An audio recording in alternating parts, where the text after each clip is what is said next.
করেনি।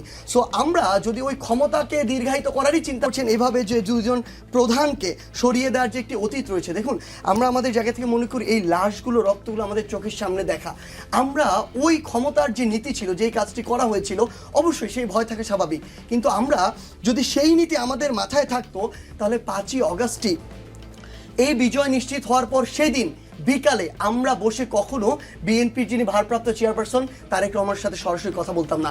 সেদিন ওই বৈষম্যবিরোধী ছাত্র আন্দোলনের নেতৃত্বে যারা ছিল তারা যেটা করতো এটাই বাংলাদেশের মানুষ মেনে নিত।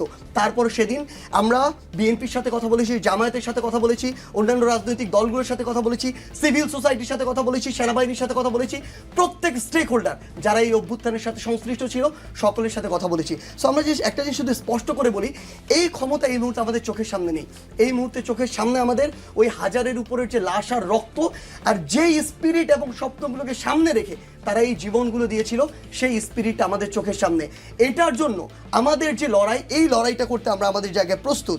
এবং আরেকটা জিনিস হচ্ছে, সরকারে আমরা সমালোচনা করি, আমি আমার জায়গা থেকে অসংখ্য সমালোচনা করি, কিন্তু সবচেয়ে বড় কথা হচ্ছে কি, এই সরকারটা কোন সময় আছে, এই সরকারটা কি ফেস করছে। বিগত 16 বছরে বাংলাদেশে প্রত্যেকটা রাজনৈতিক দল আপারা থেকে শুরু করে আমরা তাদের ভয়েস শুনে শুনে নতুন ইনসাইট পেতাম। সরকারের বিরুদ্ধে রুমিন ফারহাপা কথা বলতো, আন্দালিব রহমান পার্থ কথা বলতো, পিনাকি ভট্টাচার্য কথা বলতো, ইলিয়াস হোসেন কথা বলতো। এই কথাগুলো আমাদেরকে নতুন করে ভাবতে শেখাতো। সবচেয়ে গুরুত্বপূর্ণ যে বিষয়টি হচ্ছে, এই বিগত 16 বছরে সবাই তাদের জায়গা থেকে সর্বোচ্চ চেষ্টা করেছে, খুনি হাসিনাকে সরাতে পারেনি। 24-এর ইলেকশনের পরে মানুষ মনে করছিল আর মনে হয় সরানো সম্ভব না, এই চিন্তাটাও মানুষের ভিতরে এসেছিল। সেই জায়গায় তাহলে এমন একটা রেজিম প্রত্যেকটা জায়গায় তৈরি করা হয়েছিল। খুনি হাসিনা শুধু পালিয়েছে, প্রত্যেকটা অফিসে প্রত্যেকটা জায়গায় এখন পর্যন্ত যেটুকু সহযোগিতা করা দরকার চেয়ারটিকে সামনে রেখে ওইটুকু পর্যন্ত সহযোগিতা এখন পর্যন্ত পাওয়া যাচ্ছে না। কিন্তু সবচেয়ে বড় কথা হচ্ছে, আপনি তো একটা সেট আপ রেডি করে রাখেননি যে আমি অর্ডার দিলাম, আমার একটা সেট আপ তৈরি, সেটাকে দিয়ে আমি এটাকে প্রতিস্থাপন করে ফেলবো। এই জায়গায় সরকারের সবচেয়ে বড় সমস্যাগুলো সরকার ফেস করছে। আরেকটা জিনিস হচ্ছে, আপনি খুব ভালো করে জানবেন এই নিউজের হেডলাইন কি হবে ডিজিএফআই ফোন দিয়ে ঠিক করে দিত। এই জায়গায় প্রত্যেকটা মানুষ এটা আরো বেশি ফেস করেছিল। মানুষের এতদিন ধরে মুখ বন্ধ করে রাখা হয়েছিল, সেই মানুষগুলো এখন কথা বলতে পারে। আমি শুধু শেষ করি, ডিজিএফআই যেমন ফোন করে হেডলাইন ঠিক করবে না সার্জিস আলম, কেউ কোনো গণমাধ্যমের ন্যারেটিভ কি হবে সেটাও নিশ্চয়ই ঠিক করবে না। আসবো কর্মসূচি নিয়ে খুব হাসি তামাশা হতো আর কি, যাই হোক সেসব পুরনো কথা। বিএনপি মঙ্গলবার থেকে জেলা মহানগরে সভা সমাবেশ করবে, রমজান শুরু আগ পর্যন্ত সেটা করবে আর কি। সভা সমাবেশে আপনারা মূলত কি বার্তা দেবেন, নাকি সরকারকে নির্বাচন দ্রুত করার বিষয়ে চাপ দিবেন? দেখুন, এই সম্মেলনগুলো বা যে মিটিংগুলো আমরা করতে যাচ্ছি, সেখানে বিএনপির 31 দফা নিয়ে কথা থাকবে, সেখানে আগামী জাতীয় নির্বাচন নিয়ে কথা থাকবে, সেখানে আইনশৃঙ্খলা পরিস্থিতি এবং দ্রব্যমূল্য নিয়ে মানুষের যে নাভিশ্বাস অবস্থা সেগুলো নিয়েও আলাপ থাকবে, এবং সার্বিকভাবে নেতাকর্মীদের সঙ্গে কেন্দ্রের, একেবারে তৃণমূলের সঙ্গে কেন্দ্রের যে সংযোগ সেটি আরেকবার চাঙা করা। বিকজ নির্বাচন আমরা আশা করছি এই বছরের মধ্যেই আমরা একটি নির্বাচন পাবো। সো নির্বাচনের আগে দল পুরো আবার গোছানো এবং কেন্দ্রের সঙ্গে তৃণমূলের একটা সংযোগ করবার জন্য মূলত এই জনসভাগুলো করবে। কি আলোচনা, মানে কি নিয়ে আলোচনা হতে পারে আমি পুরোটা জানতে চাচ্ছি না, কোনো হিন্টসকে দিতে পারেন কিনা? দেশের সার্বিক পরিস্থিতি নিয়ে তো আলোচনা হবার কথা। রাজনৈতিক পরিস্থিতি 32 নম্বরে যা হয়েছে সার্বিক। জি, অর্থ উপদেষ্টা সালেউদ্দিন আহমেদ বলেছেন, আমরা সবকিছু করতে পারবো না, বড় বড় সংস্কারও করতে পারবো না, তবে পদচিহ্ন রেখে যেতে চাই, পরে যারা আসবে তারা যেন সংস্কার অব্যাহত রাখে। 6 মাসে কিছুই হয়নি, ঠিক নয়। দেশের অর্থনৈতিক অবস্থা পুরোপুরি ঠিক না হলে স্থিতিশীল অবস্থায় আছে, বাইরের ডোনাররা মোটামুটি সন্তুষ্ট। দেশের অর্থনৈতিক অবস্থা নিয়ে তার যে বয়ান, সেটার সাথে আপনি একমত কিনা? অর্থনৈতিক অবস্থাটা সবচেয়ে ভঙ্গুর অবস্থায় ছিল শেখ হাসিনার সময়, এবং যে শ্বেতপত্র প্রকাশিত হয়েছে তার যদি 10 ভাগের 1 ভাগও হয়ে থাকে সেটা ভয়াবহ। এবং আমি বলছি যে তর্কের খাতিরে যদি 10-এর 1 হয় তাহলেও সেটা ভয়াবহ। সেখানে তো এটা কল্পনাই করা যায় না অর্থনীতি কোন জায়গায় গিয়ে দাঁড়িয়েছিল। এবং আমি অর্থ উপদেষ্টা সালেউদ্দিন আহমেদকে বিশেষভাবে ধন্যবাদ দিতে চাই, কারণ উনি কথা কম বলেন এবং উনি কাজ সম্ভবত অনেক বেশি করেন। অর্থনীতি অনেকটাই স্থিতিশীল অবস্থায়, কিন্তু তারপরেও আমি ওনাকে বিনীতভাবে বলবো, মূল্যস্ফীতি কিন্তু মানুষকে ভীষণ কষ্ট দিচ্ছে। আমরা তো আসলে, ওনারা তো অনেক বড় বড় জায়গায় আছেন এবং ওনারা যেহেতু সরাসরি রাজনীতির সঙ্গে কোনোদিনই যুক্ত ছিলেন না, ওনাদের দরজা বরাবর একেবারে সাধারণ মানুষ যেতে পারতো না, কথা বলার সুযোগও ছিল না। কিন্তু আমাকে তো আসলে 15-20 দিন গ্রামে থাকি, তারপর যখন শহরে আসে আমি রিক্সায় চড়ি, গণপরিবহনে চড়ি, আমাকে অনেক মানুষের সঙ্গে কথা বলি এবং আমাকে চেনে বলে অনেক মানুষ এসে কথা বলে, এবং প্রত্যেকেই কিন্তু একটা কথাই বলে, নিকোল আপা আর তো পারি না, সংসার তো চলে না। আমি সালেউদ্দিন স্যারকে অনুরোধ করব উনি এই দিকটা রমজানের আগে একটু মনোযোগ দেবেন। মন্ত্রণালয় ও সশস্ত্র বাহিনীর সমন্বয়ে বিশেষ কমান্ড সেন্টার সারা দেশের আইন শৃঙ্খলা পরিস্থিতি পর্যবেক্ষণ করবে। বিকেলে ফরেন সার্ভিস একাডেমিতে একটা প্রেস ব্রিফিংয়ে প্রধান উপদেষ্টা প্রেস সচিব যখন ডিক্লেয়ার করেন তখনই আমরা জানতে পারি।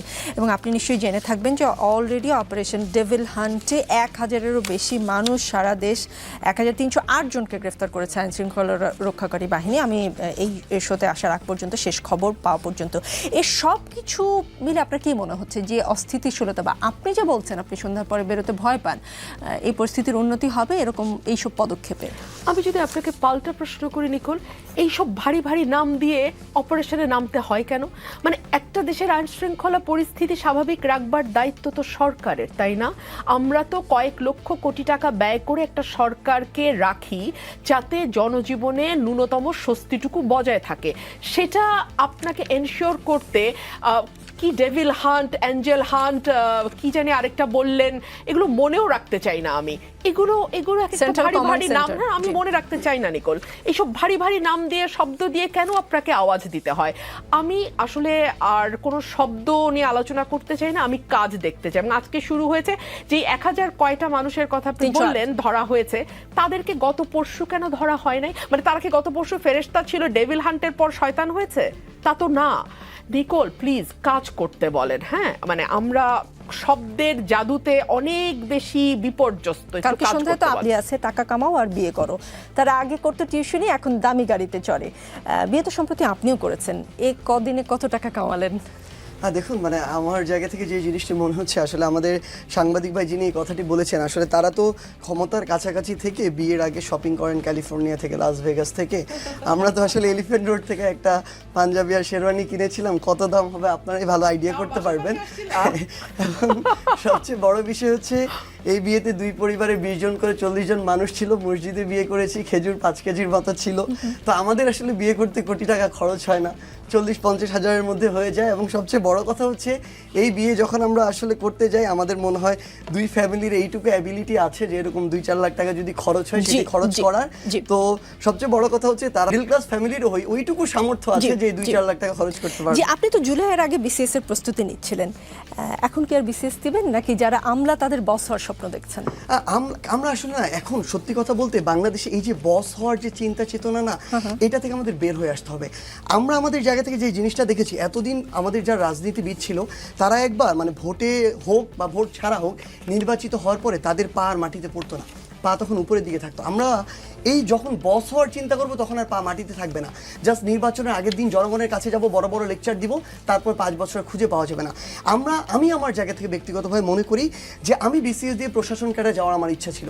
সেটিতে আমি গিয়ে আমি এই আমলাতন্ত্রের যে চেইন অফ কমান্ড আর চাটুকারিতার যে নিদর্শন দেখতে পেয়েছি, এই জায়গা থেকে রাষ্ট্রের জন্য যা কন্ট্রিবিউশন করা প্রয়োজন, স্পষ্ট করে বলি বাংলাদেশে এই মুহূর্তে সবচেয়ে বেশি দরকার দেশপ্রেম আছে, সততা আছে, ইন্টিগ্রিটি আছে, এরকম তরুণ প্রজন্মকে রাজনীতিতে এগিয়ে আসা।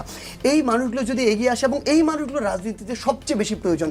ওই পলিসি মেকিংয়ে এই মানুষগুলো না থাকলে গতানুগতিকভাবে বিগত বছরগুলোতে আমরা যা দেখেছি তুলনামূলক অযোগ্য, ধান্দাবাজ, স্বার্থপর, নিজের আখের গুছানো যে পাবলিকগুলা, তারা ওই সংসদে বসে থাকবে। বসে বসে তারা দেশের বাইরে শরীরে হাড় 206টা, কানাডায় বাড়ি কিনবে 360টা। তো এইরকম অবস্থা হবে।